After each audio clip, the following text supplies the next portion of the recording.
Welcome to Daily Current Affairs. Today is 19th of August 2022. So the first question is चरखा चाक उत्सव is being celebrated in. चरखा चाक जो उत्सव है वो कहाँ पे मनाया जा रहा है? That is J&K, Madhya Pradesh, Ladakh और Gujarat. So answer is B, that is Madhya Pradesh. So Madhya Pradesh ने आपने याद रखना है चरखा चाक उत्सव. ये किस लिए मनाया जा रहा है? जो चरखा से जो क्लोथ्स बनाते हैं, ठीक है, जो वीवर्स, उनको वीवर्स बोलते हैं, उनको बुनकर करघा वाले जो बोलते हैं, ठीक है, वो क्या बनाते हैं, वो वहाँ पे क्लोथ्स बनाते हैं, ठीक है. उन क्लोथ्स को मार्केट में लाने के लिए उन्हें उसका उचित मूल्य या फिर अच्छा सा प्राइस मिल जाए, उसके लिए चरखा चाक उत्सव जो है स्टार्ट किया गया है. कहाँ पे? मध्य प्रदेश में गोहर पैलेस पे. वहाँ पे एक पैलेस है, महल है, उसको बोलते हैं गोहर पैलेस. कब? 16 अगस्त 2022 को. Now first district of India which is functionally literate. जो फंक्शनली जो है लिटरेट स्टेट डिस्ट्रिक्ट है इंडिया की, वो कौन सी है? खांडवा, इंदौर, मांडला और Mandi. So answer is C, that is Mandla. Mandla is from Madhya Pradesh से, ये भी मध्य प्रदेश से है, ठीक है. ये पहली डिस्ट्रिक्ट बनी है इंडिया की जो फुली फंक्शनली लिटरेट है. फुली फंक्शनली लिटरेट मतलब कि सारे के सारे पीपल यहाँ पे अपना नाम लिख सकते हैं, काउंटिंग कर सकते हैं और लिख सकते हैं, अपना नाम भी लिख सकते हैं और उसको रीड भी कर सकते हैं और साथ में काउंटिंग भी कर सकते हैं. तो ये पहली डिस्ट्रिक्ट है इंडिया की. नाउ लिटरेसी इज मेजर्ड कहाँ से कहाँ, कौन सी एज से ऊपर? 7 साल की एज से ऊपर जो है लिटरेसी को मेजर किया जाता है. Most literacy rate, literate state कौन सी है सबसे ज़्यादा? केरला, अकॉर्डिंग टू सेंसस 2011 का सेंसस के अकॉर्डिंग. लीस्ट लिटरेसी किस स्टेट की है? That is Bihar. अब कुछ और क्वेश्चंस हैं, लाइक फर्स्ट सर्टिफाइड हर घर जल डिस्ट्रिक्ट कौन सी है? वो भी मांडला है, Madhya Pradesh. So first certified हर घर जल डिस्ट्रिक्ट भी मांडला है और first district of India which is functionally literate, that is also Mandla. Asia's biggest bio CNG plant, that is in Indore, Madhya Pradesh. First geo park, that is Lameta, Madhya Pradesh. Biomass hydrogen plant, that is Khandwa, Madhya Pradesh. Biggest floating solar power plant, वो भी हमारे पास मध्य प्रदेश में है, Omkareshwar dam के ऊपर, जो कि नर्मदा नदी के ऊपर बना हुआ है. Which state started Vidyarath school on wheels? ठीक है, Vidyarath school on wheels project किसने स्टार्ट किया? असम, मेघालय, मणिपुर और Mizoram. So answer is A, that is Assam. So Assam ने स्टार्ट किया हमारे पास Vidyarath school on wheels project. इसके अकॉर्डिंगली क्या होगा, जो एलिमेंट्री एजुकेशन होती है, ठीक है, जो एलिमेंट्री एजुकेशन होती है, स्टार्टिंग की जो एजुकेशन होती है, जो इकोनॉमिकली चैलेंज्ड बच्चे हैं उनके लिए ये योजना स्टार्ट की गई है. इसमें क्या होगा, ठीक है, इसमें क्या होगा, 10 मंथ तक ये एजुकेशन देंगे, ठीक है, स्कूलों में फॉर इकोनॉमिकली चैलेंज्ड पीपल के लिए, सॉरी चिल्ड्रन के लिए. आफ्टर 10 मंथ, 10 मंथ के बाद क्या होगा, the children will be integrated into conventional school education. ठीक है, उसके बाद उनको जो हमारे पास नॉर्मल शिक्षा होती है स्टेट्स में, उसके अकॉर्डिंगली उनको डाल दिया जाएगा. Under this project students will be given free mid day meals. ठीक है, फ्री मिड डे मील्स वो तो मिलता ही है, प्लस यूनिफॉर्म्स भी देंगे एंड टेक्स्ट बुक्स भी देंगे. तो ये आजकल तो सब कुछ ही मिल रहा है. नाउ चीफ मिनिस्टर कौन है? हेमंत बिस्वा शर्मा. ठीक है, और किसने साथ में, कौन थे इनके साथ? Chief justice of Guwahati high court RM Chhaya launched Vidyarath. ठीक है, उन्होंने ये Vidyarath school on wheels project जो है स्टार्ट किया है फॉर इकोनॉमिकली चैलेंज्ड बच्चों के लिए. नाउ व्हाट इज़ निदान? निदान क्या है? सो अपने निदान का याद रखना है. ये है हमारे पास नारकोटिक्स से रिलेटेड, जो भी पर्सन नारकोटिक्स में जिनके पास ड्रग्स हैं, जिनके पास अफीम है, गांजा है, उनको अरेस्ट किया गया हो, उनका एक डाटाबेस बनाएंगे. ठीक है, उसको बोलते हैं निदान. So national integrated database on arrest narco offenders. ठीक है, जिनके पास नार्कोस के प्रोडक्ट मिलेंगे उनको पकड़ा जाएगा, उनका जो डाटाबेस है वो उसको बोलेंगे निदान. ये कहाँ पे है डाटाबेस? दिल्ली में बनेगा ये database, first of its kind. ये पहला हमारे पास इस तरह का डाटाबेस है. ठीक है, अरेस्टेड नार्कोटिक्स ऑफेंडर्स का इसमें डाटा होगा. ठीक है, और वेरियस सेंट्रल जो सेंट्रल एंड स्टेट की जो एजेंसीज है, ठीक है, सेंट्रल और स्टेट की जो एजेंसीज है जो नार्कोटिक्स प्रोडक्ट्स को पकड़ती है, एंटी ड्रग्स जो चीज़ें हैं उनको पकड़ती है, वो इसका यूज़ करेंगे.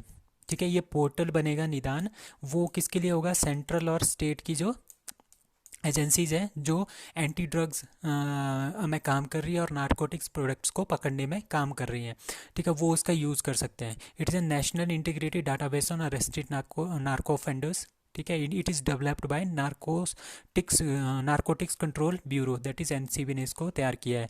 निदान is one step solution for narcotic offenders, ठीक है। तो ये हेल्प करेगा किसके लिए, इन्वेस्टिगेशन एजेंसीज के लिए, उनको इन्वेस्टिगेट करने के लिए उनका डाटा उनको पहले से ही मिल जाएगा, ठीक है। तो केस जो है इजीली सॉल्व होने के चांसेस ज़्यादा हैं। Now Veer Durga Das statue is unveiled at Delhi, Gandhinagar, Jodhpur और Gurugram. So answer is C, that is Jodhpur. So Jodhpur हमारे पास राजस्थान में है, वहाँ पे दुर्गा दास वीर दुर्गा दास का स्टैच्यू जो है अनवील्ड किया गया है by Rajnath Singh, our defence minister, at Jodhpur. कौन सा गांव है, सालवा कलज गांव में, ठीक है। और इसके जो ये स्टैच्यू बना है वो कितना है, 2 फीट का है, ठीक है, 1400 किलोग्राम का है और 8 मेटल से बना है, ठीक है, 8 डिफरेंट मेटल्स के बना है। और वीर दुर्गादास कौन थे, ये थे जिन्होंने औरंगजेब के साथ लड़ने में करज दिखाया था। अब गार्दा लेक, जो गार्दा लेक है अभी न्यूज़ में है, is in Italy, France, UK और Hungary, that is in that is Italy. So जो गार्दा लेक है वो हमारे पास कहाँ पे है, दैट इज़ इन इटली में है। तो वहाँ पे प्रॉब्लम क्या हुई है, यहाँ पे हमारे पास क्या है, एक गार्दा लेक है, ठीक है, ये गार्दा लेक है। और यहाँ पे एक नदी है, ठीक है, उसका नाम है पो नदी, ठीक है। अब वहाँ पे क्या हुआ है, इटली में बहुत सारा सूखा आया, बहुत भयंकर सूखा आया है, ड्रॉट पड़ गया वहाँ पे हीट वेव्स बहुत ज़्यादा हो रही है। तो हीट वेव्स की वजह से क्या हो गया, जो ये नदी है ये नदी सूख गई है, ठीक है, ये जो नदी है पो नदी ये सूख गई है। और ये जो नदी है, जो यहाँ पे आसपास में जो विलेजेस हैं वहाँ पे क्या होगा, वहाँ पे एग्रीकल्चर का ये मेन सोर्स है, यहाँ पे एग्रीकल्चर का ये बहुत ही ज़्यादा मेन सोर्स है, ये पो नदी, ठीक है। अब इसका पानी तो सूख गया है, तो एग्रीकल्चर इफेक्ट ना हो तो हमने क्या कर दिया, जो गार्दा नदी का पानी है वो हमने इसमें शिफ्ट कर दिया, ठीक है। अब गार्दा नदी का पानी हमने इसमें शिफ्ट कर दिया ताकि हमारे पास जो एग्रीकल्चर का काम है वो चलता रहे। और इसकी वजह से क्या हो गया, जो गार्दा नदी है वो गार्दा लेक है वो क्या है, सूख गई है। सो यही है न्यूज़ में आजकल, हीट वेव्स की वजह से क्या होगा, ड्रॉट हो गया, रिवर पो इज़ गेटिंग ड्राइड, ठीक है। और इसको भरने के लिए हमने क्या, कौन सी लेक से पानी लाया है, लेक गार्दा से। Now lake Garda is getting dried. So world की बिगेस्ट लेक कौन सी है, Caspian sea. World deepest lake that is Baikal lake. World biggest fresh water lake that is Superior lake, ठीक है, वो कहाँ पे, कनाडा और यूएसए के बॉर्डर पे। और ये जो गार्दा लेक है ये हमारे पास फ्रेश वाटर लेक है, ये आपने याद रखना है, ऑफ इटली की, ठीक है। Now next one, who started the national mission make India number 1, Narendra Modi, Amit Shah, Kejriwal और Nitish Kumar. So the answer is C, that is Kejriwal. So Kejriwal जो दिल्ली के सीएम है, उन्होंने क्या स्टार्ट किया है, मेक इंडिया नंबर 1 अगेन, ये कैंपेन जो इन्होंने स्टार्ट किया है ये नेशनल वाइड चलेगा, ठीक है, नेशनल वाइड स्कीम है। इसके अकॉर्डिंगली क्या होगा, जितने भी सिटीजन हैं इंडिया के प्लस पॉलिटिकल पार्टीज़ हैं उनको केजरीवाल जी ने बोला है कि ये सब इकट्ठे हो जाएं और अपने डेवलपमेंट में काम करें, ठीक है। 5 प्रायोरिटीज़ हैं जो जिन पे इन्होंने इसमें फोर्स किया है, कौन कौन सी क्या क्या करना है। उनका बोलना है कि हमने देना है free education to all students, free health care to for all the people of India, employment to youth, ठीक है, equal rights and dignity to women and fair prices to the farmers को फेयर प्राइसेस देने में। तो ये 5 है हमारे पास इनकी प्रायोरिटीज़ जो कि देनी है under make India number 1 again, ठीक है। तो इन्होंने सभी पार्टी से भी बात कर ली है इसके बारे में। Now next question is, PM Modi announced Panchpran goal for the next 20 year, 25 years, 50 year और 75 years. So answer is B, that is 25 years. तो पीएम मोदी ने 25 साल के लिए पंचप्राण गोल जो है वो सेट किए हैं। इसके अकॉर्डिंगली क्या होगा हमारे पास, तो नरेंद्र मोदी ने बोला था हमारे पास 15 अगस्त 2022 को इंडिपेंडेंस डे के दिन फ्रॉम रेड फोर्ट से, ठीक है, जब तक हम जो है पंच प्राण टारगेट अचीव कर लेंगे up to our 100th independence day after 25 years. एक डेवलप्ड इंडिया चाहिए, ठीक है, greater advance with greater conviction and determination of developed India. दूसरा उन्होंने बोला था कि get rid of sign of slavery, कि हम स्लेव्स थे कभी भी यूके के। And take pride of India's history को हमने प्राइड में लेना है। And the power of unity हमने करनी है। एंड ड्यूटी ऑफ सिटीजन, जो सिटीजन है उनको अपनी ड्यूटीज़ निभानी पड़ेगी, और उसी तरह से पीएम और सीएम को भी अपनी ड्यूटीज़ जो है निभानी पड़ेगी। तो ये हमारे पास 5 मंत्र हैं जो कि हमने अचीव करने हैं up to 100th independence day in 25 year, और हमने डेवलप्ड कंट्री बनना है जब हमारे पास 100 जो है इंडिपेंडेंस डे होगा। So Shiprocket becomes India's dash dash unicorn, 105th, 106th, 107th, 108th. So answer is B, that is 106th. So ship rocket हमारे पास क्या है, एक लॉजिस्टिक टेक्नोलॉजी है। लॉजिस्टिक टेक्नोलॉजी मतलब कि शिपिंग की एक टेक्नोलॉजी है जो कि सामान को इधर उधर करती है। शिपिंग टेक्नोलॉजी है, शिपिंग सर्विसेज प्रोवाइड करते हैं, ठीक है। ये एक तरह का एक प्लेटफॉर्म है, शिपिंग प्लेटफॉर्म और लॉजिस्टिक प्लेटफॉर्म बाय जोमेटो, ठीक है। रेज्ड कितना इसने किया है, $33.5 मिलियन इन्होंने रेज किया है, जो कि 270 करोड़ से ज़्यादा बन जाता है।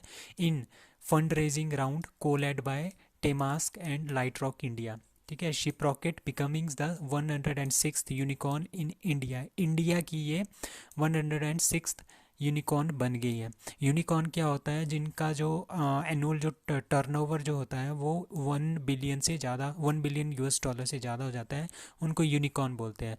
तो उसको बोलते हैं Shiprocket. So Shiprocket was established in 2017 and now serve more than 66 million customers है जो है इनके पास है।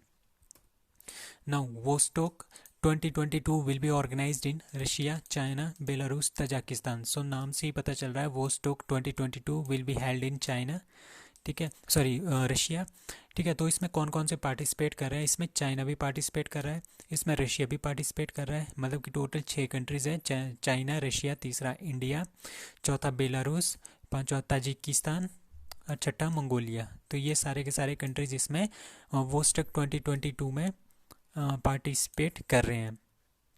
तो ये कंट्री के ये ईच कंट्री के जो डिफेंस पर्सनल्स हैं वो आएंगे और इसमें पार्टिसिपेट करेंगे। तो China's people's liberation army will send some troops to Russia to participate in the Vostok 2022 east strategic exercise.